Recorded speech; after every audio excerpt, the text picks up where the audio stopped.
Flash news देखने वाले सभी दर्शकों को मेरा नमस्कार। मैं हूं राजकुमार विश्वकर्मा।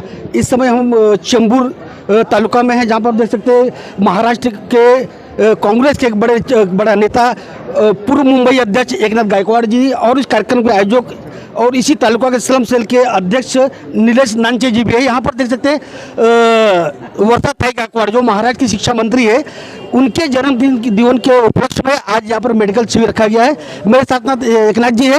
एकनाथ गायकवाड़ जी, सर थोड़ी सी बैठ चाहिए, मैं वहीं आता आपके पास। सर ये बताइए कि किसान आंदोलन कांग्रेस ने बड़ी मजबूती से लड़ा, आंदोलन किए, लेकिन अभी तक सरकार टस से मस नहीं हुई। किसान का आंदोलन किसान लड़ रहे हैं। किसान के जो संगठन है, किसान के जो लोग हैं वो खुद लड़ रहे हैं। उसके आंदोलन को कांग्रेस और बाकी के पार्टी जो है सेक्युलर पार्टी वो सपोर्ट कर रहे हैं। किसान का आंदोलन जो है वो किसान के खिलाफ जो 3 काला कानून हो गया, वो काला कानून ख़त्म करने के लिए वो आंदोलन है। वो सच बोलेगा तो किसान के आंदोलन में हम भी सब लोग सम्मिलित होना चाहिए, क्यों तो किसान ये हमारा अन्नदाता है और उसका वो जो सिस्टम लाया है उसमें हमको सबको तकलीफ होगा। पहली बात तो ये है कि वो जो किसान है उनकी खेती जो बड़े उद्योगपति को देगी वो बनाने के लिए वो सब बोने के लिए, सब कुछ करने के लिए, तो किसान और उनका वो करार होगा। वो करार के मुताबिक पहली टेस्टिंग होगी, क्या लगाना है क्या नहीं। किसान के मर्जी के ऊपर नहीं रहेगा, वो उद्योगपति के मर्जी के ऊपर रहेगा कि यहाँ क्या लगाना और क्या नहीं लगाना। तो वो उद्योगपति तय करेगा किसका इसमें अपने को ज़्यादा पैसा मिल सकता है, वो बोलने को बनेगा।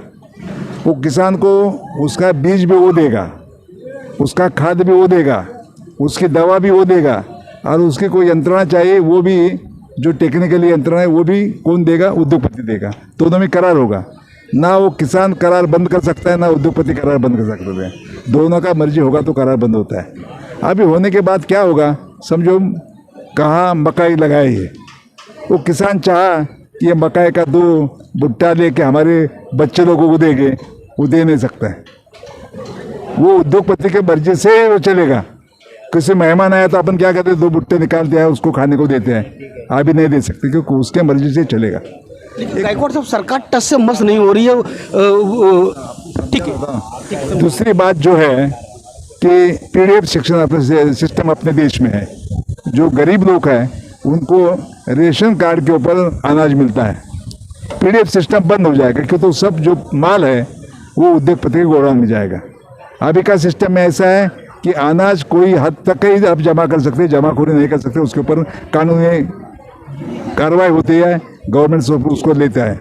लेकिन अभी वो कितना भी उद्योगपति अनाज जमा कर सकते हैं। हाँ, एक लिमिटेड नहीं, वो लिमिटेड निकाल दिया।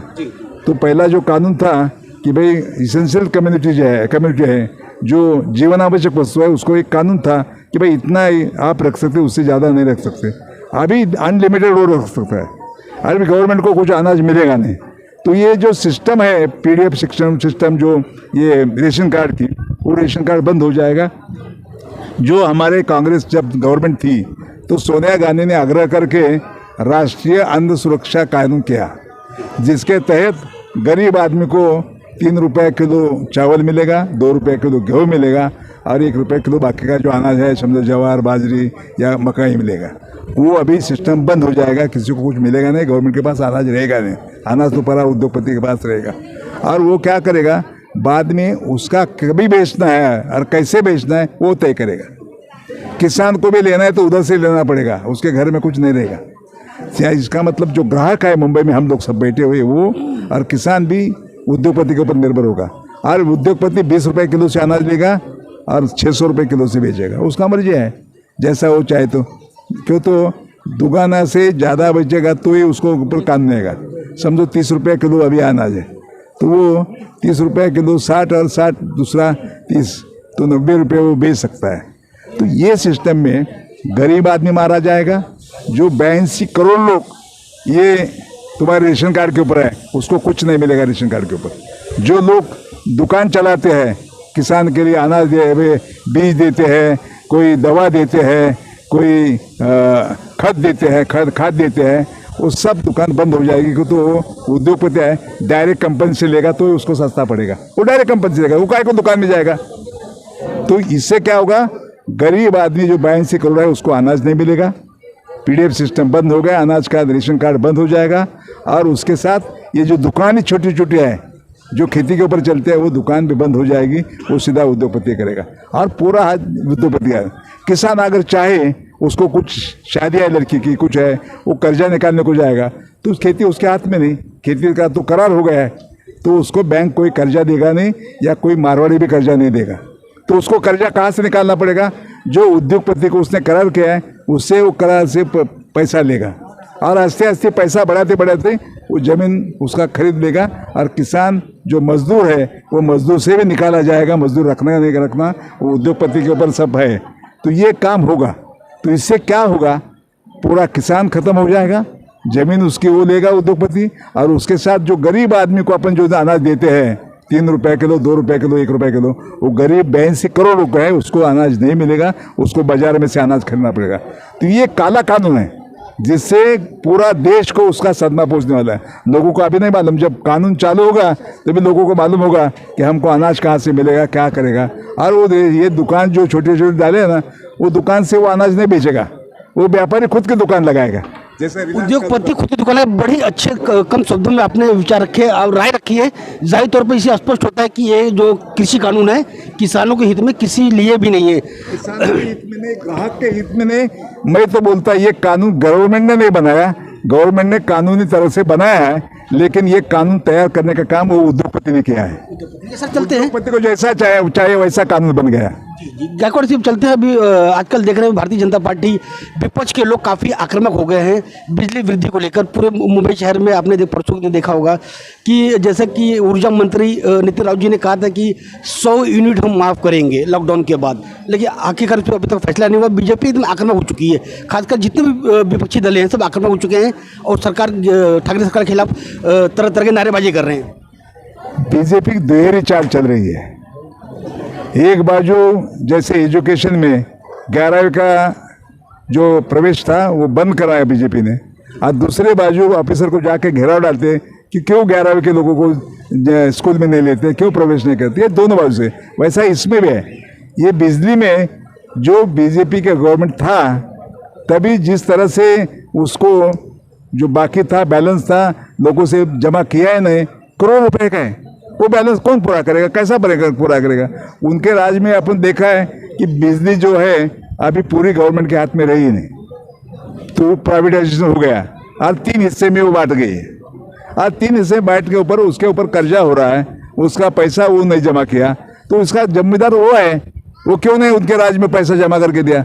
तो बिजली का अगर पैसा नहीं मिलेगा गवर्नमेंट के पास तो बिजली चलाएगी किसी। जैसे उन लोग साफ तौर पे कहा कि जहाँ जहाँ हमारी सरकारें हैं हमने उपभोक्ताओं को हम लोग राहत दी है, हमने बढ़ोतरी मतलब बिल्कुल होने नहीं दी, वहाँ पे हमने लगाम रखा था। लेकिन जहाँ पे कांग्रेस सरकार है खासकर महाराष्ट्र में महागठबंधन सरकार है वहाँ पे बिल्कुल पूरी तरह से आज़ाद है।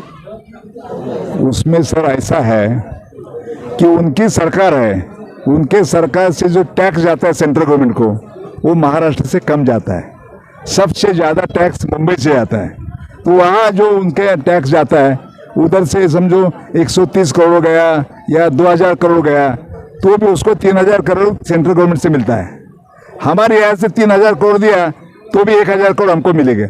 हमारा पैसा सेंट्रल गवर्नमेंट के पास आना है, सेंट्रल गवर्नमेंट पैसा देगा तो हम रास्ता निकालेंगे। लेकिन सेंट्रल गवर्नमेंट हमारा जीएसटी का भी पैसा नहीं दे, पहले का भी उसके पैसा बाकी है वो भी नहीं देती, वो पैसा हमारे से लेती है। मुंबई में से मेरे ख्याल से 50% तक टैक्स मुंबई से आता है पूरा देश का। मुंबई के लिए क्या दे रहा है? ये बजट में क्या है? बजट तो ऐसा फेंको बजट है। और मोदी जैसा आदरणीय प्राइम मिनिस्टर है लेकिन उसको झूठ बोलने वाला आदमी दुनिया में एक ही है, उसका नाम नरेंद्र मोदी है। झूठ बोलता है। 2014 में बोला अच्छे दिन आएंगे, आए क्या? फिर बोला 15 लाख देंगे, दिया क्या? 2 करोड़ लोगों को नौकरी देंगे, अभी बोलता है 1 करोड़ को देंगे, दिया क्या? अभी किसानों को बोला तुम्हारा आमदनी दुगुनी करूँगा, अभी बोलता है डेढ़ गुनी करेगा। ये ऐसा खाली बात का खेल करता है। और अभी पैसा तो आपको मालूम है ये डीजल का भाव क्या हो गया, 100 तक गया, पेट्रोल का भाव 100 तक गया। हमारे गैस जो था हमारे टाइम में 300-400 में मिलता था, अभी 700-800 में मिलने लगा। हर चीज़ में महंगा है। और ये डीजल भाव बढ़ने से खेती का जो काम है उसमें जो पंप चलता है उसका भाव बढ़ेगा डीजल से। जो अनाज हम लाते हैं लॉरी से, जो यातायात है वो परिवहन का भाव बढ़ेगा, उससे वो अनाज के ऊपर भाव जाएगा, और अनाज तो पूरा बड़े लोगों के अदानी अंबानी के लिए कोठरी में जाएगा। आप बताओ, हम अभी निर्भर भारत बोलता है और सब पहली किए हुए कंपनी से बेचने का काम करता है। हमारे टाइम में 10 साल हम थे, 1 पैसा रेलवे का भाड़ा नहीं बन गया, अभी कितना बढ़ गया, और अभी तो और बढ़ेगा। पहले हम भारतीय रेल बोलते थे, इंडियन रेलवे बोलते थे, भारतीय रेलवे बोलते थे, अभी तो अदानी रेल हो जाएगी। देश का नाम कहाँ हो गया? देश का नाम मिट्टी में मिला दिया, देश की संपत्ति व्यापारियों को बेच दिया, और अच्छी जो है सब, जो भारत पेट्रोलियम मुनाफा कमाती है उसको वो बेच रहा है। सब पेट्रोलियम कंपनी बेच रहा है। देश में जो बहुत बड़ी बड़ी कंपनी है वो बेचने का कार्य गवर्नमेंट कर रहा है। हम बैंक, इंदिरा गांधी ने उस राष्ट्रीयकरण किया, नेशनलाइजेशन किया, उसके क्या हो गया? गरीब का छोकरा भी बैंक में काम पर गया, गरीब को भी बैंक से कर्जा मिला। बड़े बड़े लोगों ने तो लिया, उसको डुबाया, वो बात अलग है, लेकिन गरीब लोगों को मिलता है। हम लोगों ने राष्ट्रीयकरण बैंक का किया, अभी ये बैंक बेच रहा है, उसका खाजीकरण कर रहा है, प्राइवेटाइजेशन कर रहा है। बैंक सब बेच रहा है, एक भी बैंक नहीं, एक तो बेच रहा है, नहीं तो दूसरी बैंक में मर्ज कर रहा है। कम से कम बैंक गवर्नमेंट के हाथ में रहेंगे, और गवर्नमेंट से कम बेचने का काम ये चल रहा है। तो ये सब जो है मसला, बीजेपी दुहेरी चाल चल रही, बात कर रही है। बीजेपी क्यों नहीं बोलती? पहले तो जब टैक्स ये पेट्रोल बढ़ा, डीजल बढ़ा, तब ये सब रास्ते पे बैठे थे। स्मृति ईरानी बैठी थी रास्ते पे, वो हमारे सब उसके बड़े बड़े नेता रास्ते पे बैठे थे। अभी किधर है? अभी क्यों बात नहीं करते? अभी मुख क्यों खोलते नहीं? वो खोलते नहीं मूल, उससे देश का सब आर्थिक स्थिति बिगड़ गया है। हमारे लोग को नौकरी तो नया मिला है 2 करोड़, लेकिन जो नौकरी थी 1-1.5 करोड़ नौकरी चली गई। गरीब ज़्यादा हो रहा है। तो ये केंद्र का गवर्नमेंट का जो है, मोदी को गवर्नमेंट चलाने को नहीं आता है, उसको समझता नहीं। वो व्यापारी के लिए काम कर रहे हैं, बड़े बड़े उद्योगपति के लिए काम कर रहे हैं, वो गरीब को खड्डे में डाल रहे हैं। व्यापारी लोग हैं उसको भी खड्डे में डाल रहे हैं। खाली 2-4 खाली अदानी अंबानी चले, बाकी उससे तरफ जब देश चले।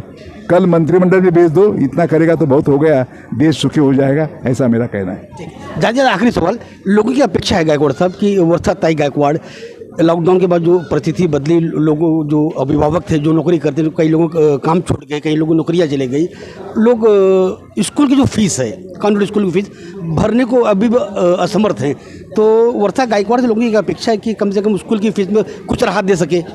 उसके साथ मैंने आज सुबह भी बात किया, हर दिन मैं बात करता हूँ। उसका पिताजी होने से और एक कार्यकर्ता होने के नाते मैं बात करता हूँ। उसका दिक्कत ये है कि ये सब स्कूल वाले जो है, स्कूल के जो मैनेजमेंट है, जो ट्रस्टी है, वो कोर्ट पे गए हैं। कोर्ट पे जाने की वजह से गवर्नमेंट कुछ निर्णय ले सकता नहीं तो उसमें कुछ तो थोड़ा सा तब्दीली करेगी, लेकिन कोर्ट में जाने की वजह से गवर्नमेंट के हाथ बंधे हुए हैं। आपको मालूम है, जब कोर्ट पे केस जाती है तो गवर्नमेंट कुछ निर्णय नहीं ले सकती, फैसला ले सकती है।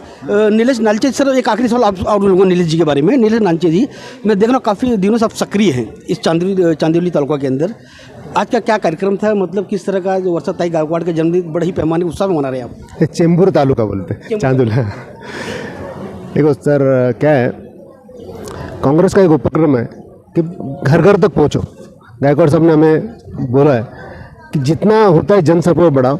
हम किसी अपेक्षा से नहीं कर रहे, हम कांग्रेस हर घर के नज़दीक जा रहे हैं, हर घर के दरवाजे तक जा रहे हैं, और जो सोए हुए थे उनको जगा रहे हैं, और जो उनको पब्लिक को नहीं समझ रहा है। अभी कोविड काल में तो पब्लिक आपका छुपा नहीं है किसको भी, अब इकोनॉमिक कंडीशन सबकी खस्ता हो चुकी है। हम लोग मेडिकल कैंप के जरिए हर एरिया में, हर वार्ड में, हर गली में जाके, अभी स्लम में देखो, हम स्लम में कर रहे हैं कार्यक्रम, स्लम में कार्यक्रम कर रहे हैं। उनका जो मेडिकल, जो डॉक्टर के पास जाने के लिए उन लोगों को पैसा नहीं है, हम लोग उनको फ्री मेडिकल दे रहे हैं, फुल फ्री दवाइयाँ दे रहे हैं, उनको फुल एडवाइस दे रहे हैं। उनका जाके चेकिंग करना, फुल बॉडी चेकअप करना, उनको जो डर है अंदर से वो निकालने का काम हमको चल रहा है। तो मैं देख रहा हूँ एकनाथ गायकवाड़ जी के काफ़ी करीबी आप हैं। महानगर पालिका चुनाव बहुत जल्दी है, क्या माना जाए गायकवाड़ जी आपको आशीर्वाद देंगे महानगर पालिका टिकट देकर? ऐसा गायकवाड़ साहब मुझे आशीर्वाद देंगे, गायकवाड़ साहब के दिल पर है। हम उनके पास आशीर्वाद रोज मांगते हैं, रोज देते हैं। इनके हर हमें देखो बिना मांगे आशीर्वाद मिलता है, तो मांगने की जरूरत ही नहीं है। अभी आखिरी सवाल गायकवाड़ से ले लेता हूँ। गायकवाड़ साहब, आशीर्वाद आप देंगे 2022 में चुनाव टिकट का? भाई साहब, मैं तो नीलेश नांजी जी के साथ हूँ। मैं लीडर नहीं, मैं एक कार्यकर्ता हूँ। कार्यकर्ता के नाते सब कार्यकर्ता के साथ में रहता हूँ और उनको आशीर्वाद देने का क्या जरूरत है, वो मेरा साथी है, मेरे साथ में रहते हैं, तो उनके साथ मेरा आशीर्वाद तो बंदा रहा है, उसको मिलेगा, उसमें कुछ नहीं। ये साफ तौर पर एक जिन्होंने इशारा किया है गायकवाड़ साहब, निश्चित तौर पर सारे दर्शक भी हमें समझ सकते हैं और बड़े ही हमारे हर सवाल का बड़े ही बेबाकी से एक नाथ गायकवाड़ जी ने जवाब दिया। मेरे सहयोगी कैमरामैन ब्रिजेंस के साथ मैं राजकुमार विश्वकर्मा, चेंबूर से फ्लैश न्यूज।